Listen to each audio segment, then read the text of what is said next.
আপনি আজকে বলেছিলেন পূর্ণিমা আর অমাবস্যার ব্যাপারে বুঝাবেন। হ্যাঁ, আমাদের পৃথিবী সূর্যের চারিদিকে ঘুরতে থাকে, আর চাঁদ পৃথিবীর চারপাশে। চাঁদ পৃথিবীর চারিদিকে একটা কক্ষে আবর্তন করছে। যখন চাঁদ এরকম আবর্তন করতে করতে পৃথিবী সূর্যের যে পাশে অবস্থিত ঠিক তার উল্টো পাশে চাঁদ অবস্থান করে, তখন কি হয়? তখন পৃথিবী থেকে দৃশ্যমান চাঁদ এই সময় সূর্য দ্বারা পূর্ণ গোলাকার চাকতির মতো দেখায়। হ্যাঁ, সেই অবস্থাকেই বলা হয় পূর্ণিমা। আর অমাবস্যা কি? আর যখন চাঁদ আবর্তন করতে করতে পৃথিবী ও সূর্যের মাঝখানে এসে পড়ে, তখন চাঁদের অন্ধকার দিকটা আমাদের চোখে পড়ে, তখনই অমাবস্যা ঘটে। পণ্ডিত মশাই, এবার আমাদের বুঝিয়ে বলুন তো চন্দ্রগ্রহণ কাকে বলে? এটা পরের দিন বোঝাবো, আজ তোদের ছুটি, আমাকেও রাজসভায় যেতে হবে। ঠিক আছে, সে না হয় যান, কিন্তু একটা সহজ প্রশ্ন জিজ্ঞেস করব, কিছু মনে করবেন না তো? কি প্রশ্ন? আমাদের পাঠশালা থেকে চাঁদ বেশি কাছে না রাজসভা? রাজসভা? ভুল পণ্ডিত মশাই, চাঁদ বেশি কাছে, কারণ পাঠশালা থেকে রাতের বেলা খালি চোখে চাঁদ দেখা যায়, কিন্তু রাজসভা রাতের বেলা তো দূর, দিনের বেলাও দেখা যায় না। এই তবে রে, কালকে আয়, মজা দেখাবো, উল্টো পাল্টা যুক্তি দেওয়া।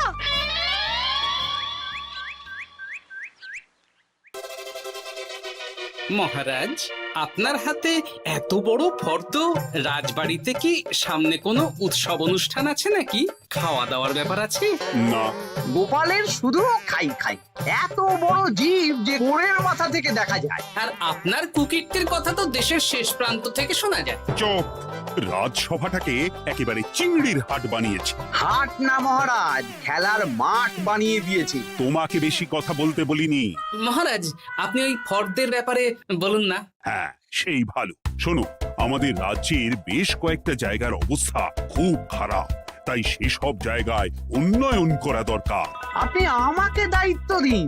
বেশ, শোনো তাহলে, আমাদের রাজ্যে যে পাঠশালা আছে সেটার অবস্থা বড়ই খারাপ। চাল ফুটো হয়ে গেছে, এখন একটু হাওয়া দিলেই গাছের পাতা পড়ে। কদিন পরেই ঝড় বৃষ্টি হবে, তখন জলও পড়বে।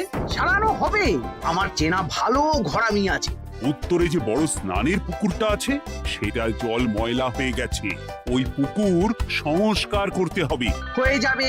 আমার কাছে খবর এসেছে দক্ষিণ পশ্চিম গ্রামের রাস্তা খুবই খারাপ, যখন তখন গরুর গাড়ির চাকা ভাঙছে। তাও হয়ে যাবে, আপনি শুধু আমাকে মোহর দেবেন আর আমি সব কাজ সামলে দেব। বেশ,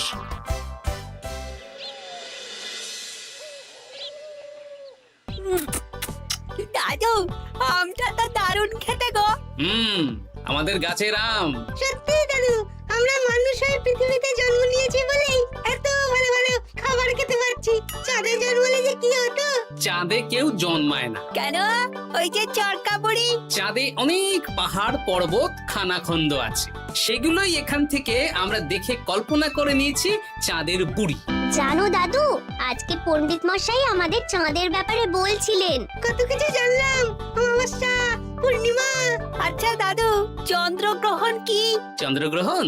শোন, যখন পৃথিবী চাঁদ এবং সূর্যের মাঝে এসে পড়ে, যার ফলে পৃথিবীর ছায়া চাঁদের উপর পড়ে এবং চাঁদকে কিছু সময়ের জন্য দেখা যায় না বা আবছা দেখায়, এই ব্যাপারটাকেই চন্দ্রগ্রহণ বলে। আচ্ছা আচ্ছা, বুঝেছি। আমাদের তো মনে হয় আগামীকাল পাঠশালা সারানোর কাজ হবে। দেখি, আমাকে একটু চোখ কান খোলা রাখতে হবে।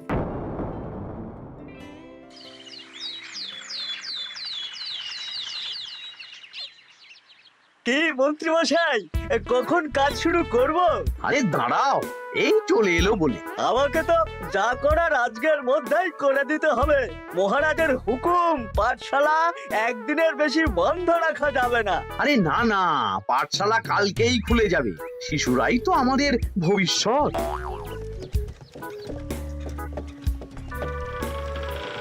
ওই যে এই আরে এতক্ষণে তোদের আসার সময় হলো? আরে মন্ত্রী মশাই আর বলবেন না, ভালো টালি বেছে বেছে আনতে দেরি হয়ে গেল।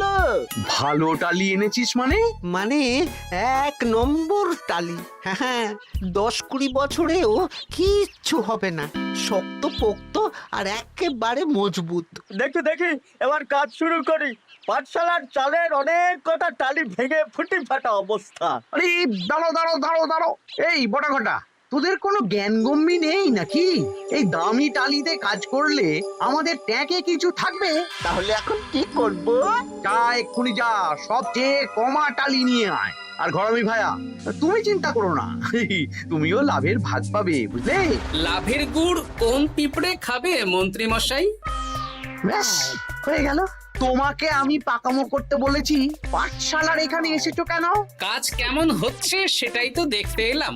সব জায়গায় তো মহারাজার নিজে যাবেন না, তাই আমি ওনার প্রতিনিধি হয়ে চলে এলাম। তোমাকে মহারাজ এই দায়িত্ব দিয়েছেন? না তা দেননি, তবে দায়িত্বশীল নাগরিক হিসেবে আমার মনে হলো তাই এলাম। হাজার হোক এই পাঠশালায় আমার নাতি নাতনিগুলো পড়ে, নাতিদের কথা তো দাদুকে ভাবতেই হবে। সে তো নিশ্চয়ই। তাহলে তুমি চটপট কাজ শুরু করে দাও। আরে হাঁ করে দাঁড়িয়ে দেখছো কি? কাজ শুরু করো। আমাকে আরো দুটো টালি দিন তো। এই কটা কটা, তোরা ওনার হাতে হাতে সহযোগিতা কর। করছি।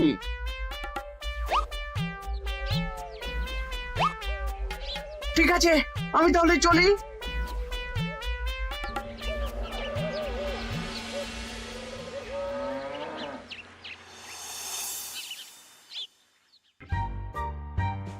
ওগো, আর কতক্ষণ তোমার মাথার উপরে বরফ ধরে থাকবো? যতক্ষণ না আমার মাথাটা ঠান্ডা হয়। আমার হাতে এবার ব্যথা করছে তো, এতক্ষণ ধরে বরফ ধরে আছে। তাহলে কি আর করবে, ছেড়ে দাও। দেখি একটা জব্বর পরিকল্পনা করতে হবে। কি পরিকল্পনা গো? এই যে গোপাল যাতে আমার সব কাজে নজরদারি না করতে পারে, সেটারই ব্যবস্থা করতে হবে। আচ্ছা তাই করো।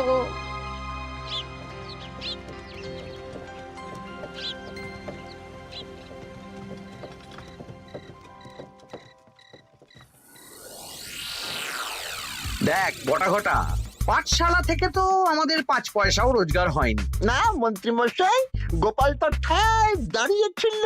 কারচুপি করার একবারে রাস্তাই নেই। আগামীকাল পুকুর সংস্কারের কাজ হবে। গোপাল যেন ওই পুকুরের আশেপাশে না আসতে পারে, সেটা দেখার দায়িত্ব তোদের। বেশ, তাহলে আমি সকাল সকাল ওই গোপালের বাড়ির আশেপাশে পৌঁছে যাব। গোপাল যখন ওই বাড়ি থেকে বেরোবে অমনি বেটা বিছানায় বসে কাঁদবে। হ্যাঁ, আরে এই তো চাই।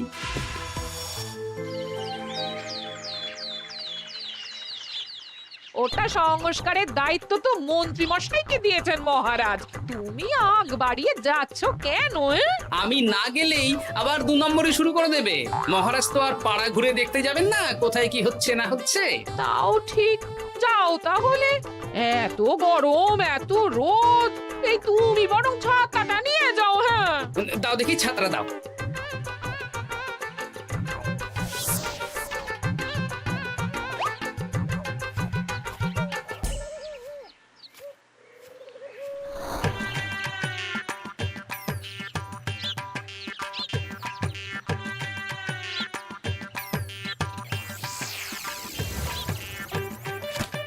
এই কে রে?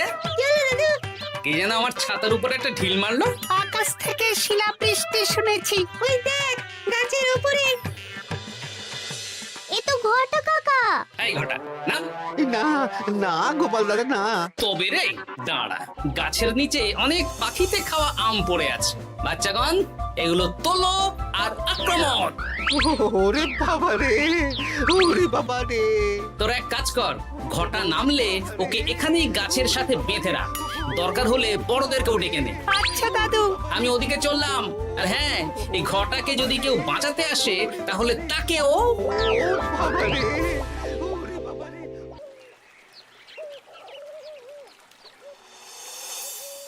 মন্ত্রীমশাই একদম নিম্নমানের চুন আর ফিটকিরি নিয়ে আসবো তো। হ্যাঁ, একটু পরেই দোকান খুলবে।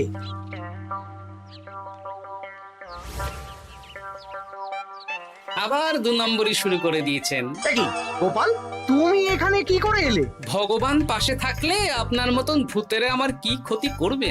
আমি আবার কি ক্ষতি করলাম? আপনার মদতেই তো হচ্ছিল। তবে যে ক্ষতি করতে চেয়েছিল সে এখন খুব একটা ভালো অবস্থায় নেই। কি হয়েছে ঘটাৎ?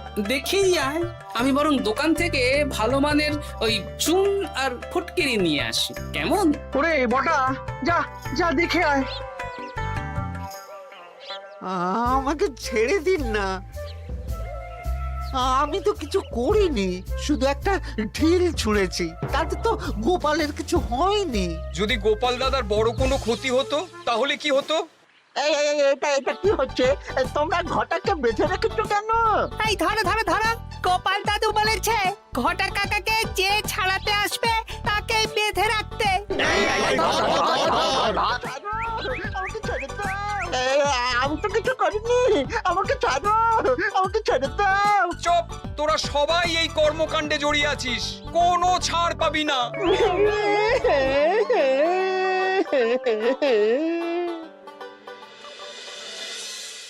মন্ত্রীমশাই, একদম ভালো মানের চুন আর ফটকিরি নিয়ে এসেছি, এবার কাজ শুরু করতে বলুন। তুমি কিন্তু কাজটা ভালো করলে না। ভালো মন্দ জানি না মন্ত্রীমশাই, এই চুন ফটকিরি ধারে কিনে এনেছি, আপনি দোকানের ধারটা মিটিয়ে দিয়ে আসবেন, কেমন? 10 মোহর 15 আনা হয়েছে। বটা ঘটা কোথায়? ওকে গ্রামের লোকেরা বেঁধে রেখেছে, আপনি যান, আপনাকেও বেঁধে রাখবে। ঠিক আছে, তোমাকে আমি দেখে নেব। এই, তোমরা সবাই তো চলে এসেছো, এবার কাজ শুরু করো। কাজে যেন কোনো ফাঁকিবাজি না দেখতে পাই। হ্যাঁ,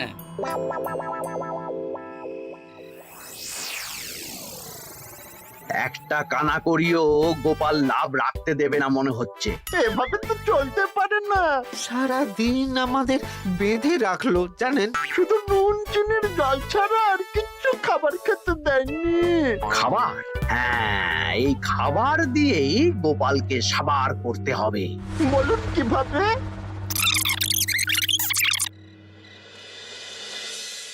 শুরু করুন।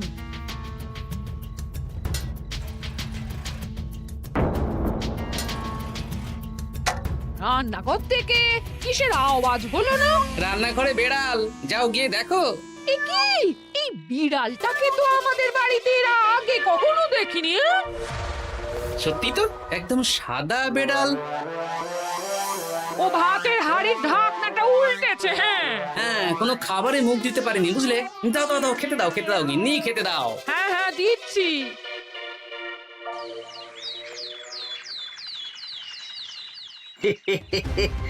আজ আর কোনো বাধা নেই। গোপালকে যা ওষুধ দিয়েছি, বেটা এখন 2 দিন ঘরে বাইরে করবে। আর সেই ফাঁকে দক্ষিণ পশ্চিম গ্রামের রাস্তাটায় কমা জিনিস দিয়ে কাজ করানো হয়ে যাবে। ঠিক বলেছিস, আমার কাজে বাধা দেওয়া।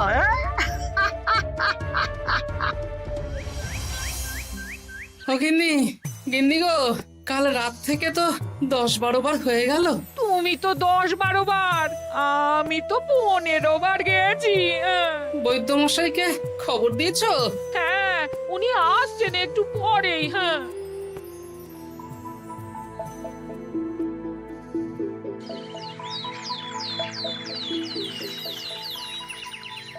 কি গোপাল, তোমার শরীর এখন কেমন আছে?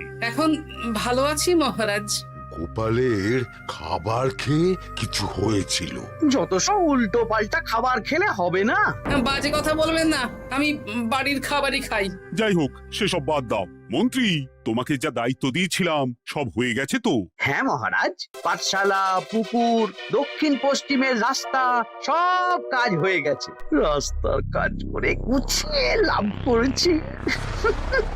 তা কাজ কেমন হয়েছে? রাস্তার ব্যাপার জানি না, তবে পুকুর আর পাঠশালার কাজের সময় আমি পাশে ছিলাম। গোপাল, তুমি নিজে থেকে এত দায়িত্ব নিয়ে কাজ করেছো জেনে আমি খুব খুশি হয়েছি। এবার তোমাকে আমি একটা কাজ কাজ দেব। কি কাজ? আগামী মাসে রানীর জন্মদিন, তাই তোমার দায়িত্ব খাম্বাজ রাজ, বর্ধমান রাজ, নবাব বাহাদুর সবাইকে নিমন্ত্রণ করে আসা। বেশ, আপনি আমার হাতে পত্র দিয়ে দেবেন, আমি আগামীকালই তল্পি তল্পা নিয়ে নিমন্ত্রণ করতে চলে যাব। আচ্ছা আচ্ছা আচ্ছা।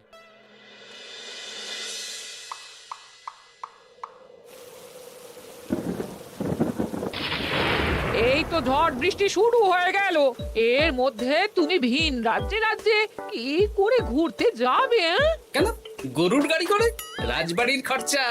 আমি তো শুধু আরাম করে বসে যাব, ওখানে গিয়ে খাবো, নিমন্ত্রণ করব আর চলে আসব। বৃষ্টি বাদলার দিন, সাবধানে যেও। হ্যাঁ হ্যাঁ, এ তো কাল বৈশাখী ঝড়, আশা করি কাল সকালে বৃষ্টি হবে না। সকাল সকালে রওনা দেবো, বুঝলে?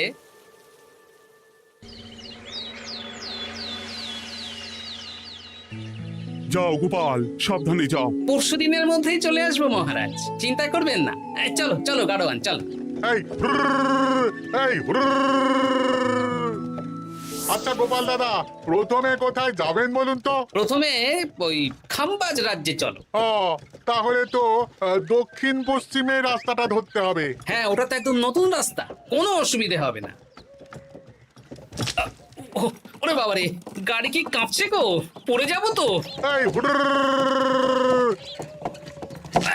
ওরে বাবা রে, গেল রে।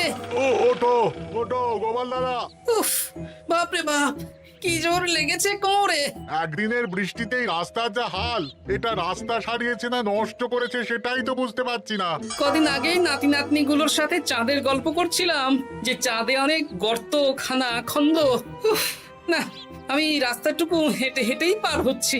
যা লেগেছে, আমাকে কদিন খাম্বাজ রাজ্যে বিশ্রাম নিতে হবে। তাই ভালো।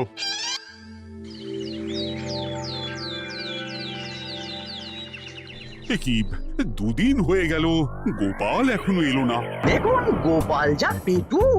মন্ত্রী মশাই, আপনার সব সময় কি গোপালের বিরুদ্ধেই বলতে হবে? তুমি গোপালের হয়ে বেশি বলতে এসো না। শুনেছি আপনি নাকি ওই পাঠশালা পুকুর সংস্কারে কমা জিনিস ব্যবহার করতে গিয়েছিলেন, আর গোপাল ধরে ফেলেছে, তাই আপনার রাগ। বাজে কথা বলো না, ওসব শোনা কথায় কান না দেওয়াই উচিত।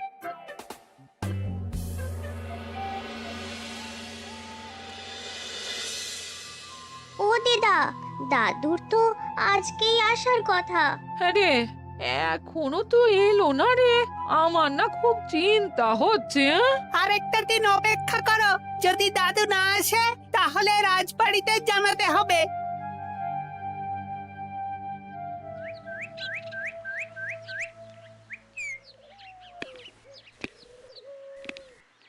মহারাজ, এসে গেছি। এ কি গোপাল, এত দেরি হলো কেন? পুরো একদিন দেরি। এই একটু চাঁদ থেকে ঘুরে এলাম।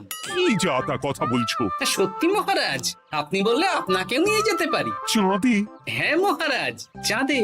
আপনার নামে চাঁদ আছে, কিন্তু কোনোদিন চাঁদে যাওয়ার সৌভাগ্য হয়নি। তুমি মস্করা করছো না তো? না না মহারাজ, সত্যি বলছি, যেতে হলে আজকেই যেতে হবে। আচ্ছা, তাহলে রানীকেও নিয়ে যাব। হ্যাঁ চলুন, আর মন্ত্রী মশাইকেও নিয়ে চলুন। বেশ, তুমি তাহলে মন্ত্রীকে ডেকে আনো, আমি আজকেই যাব। এক্ষুনি যাচ্ছি।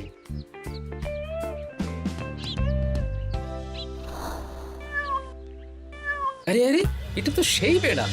তাহলে সেদিন রাতে এই বেড়ালকে মন্ত্রী মশাই রান্নাঘরে, তার মানে আমার আর গিন্নির পেট খারাপ, মন্ত্রী মশাইয়ের কীর্তি।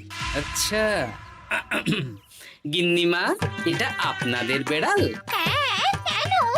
মহারাজ বেড়ালের মালিককে এক্ষুনি ডাকছেন। ওই তো শুনছো, মহারাজ তোমাকে ডাকছেন। আসছি আসছি। চলুন, এক্ষুনি মহারাজ ডাকছেন। কি, গোপাল আমাদের চাঁদে নিয়ে যাবে? হ্যাঁ, আর একটাই শর্ত, যে আমি গাড়ি চালাবো আর আপনাদের চাঁদ অবধি চোখ বন্ধ করে রাখতে হবে। এ কেমন কথা? চাঁদে কিভাবে যাচ্ছি সেটা দেখবো না? না, তাহলে নিয়ে যেতে পারবো না। বেশ বেশ, তোমার কথা মতো চোখ বন্ধ করে যাব, কালো পট্টি বেঁধে নেব। তাহলে চলুন, যাত্রা শুরু হোক। এ কি, গরুর গাড়ি করে যাব? আগে উঠুন না।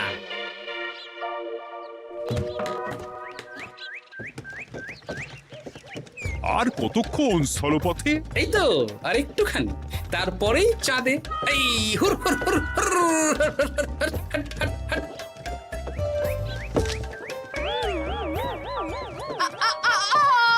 ওরে বাবা গো, মা গো, ওরে বাবারে, ওরে বাবারি, কি লেগেছে রে? ওরে বাবারি, এই দেখুন মহারাজ, রানীমা, চাঁদ। উফ, ফাজলামো করছো? এই ভাঙাচোরা রাস্তায় নিয়ে এসে বলছো চাঁদ? হ্যাঁ মহারাজ, চাঁদেও তো অনেক খানা খন্দ, ভাঙা চোরা চারিদিক। দেখুন, তোমাকে না আমি মেরে ফেলবো এই মস্করা করার জন্য। মারতে হলে মন্ত্রীকে মারুন মহারাজ, কারণ উনি এই রাস্তা কদিন আগে দায়িত্ব নিয়ে সারিয়েছেন। এটা দক্ষিণ পশ্চিমের রাস্তা, একদিনের বৃষ্টিতে এই হাল হয়ে গেছে। মন্ত্রী, তোমাকে আমি ছাড়বো না। মন্ত্রী মশাইয়ের এই কাজটা আমি নিজে দাঁড়িয়ে দেখতে পারিনি, তাই পুরো গোজামিল দিয়েছে। কদিন আগে আমি খাম্বাজ রাজ্যে যাওয়ার সময় উল্টে যাই, তাই ভাবলাম আপনাদেরও চোখ খুলে দিই আর কি। মন্ত্রী মশাইকে এক্ষুনি কারাগারে পাঠানোর ব্যবস্থা করো। ভুল হয়ে গেছে, ক্ষমা করুন মহারাজ।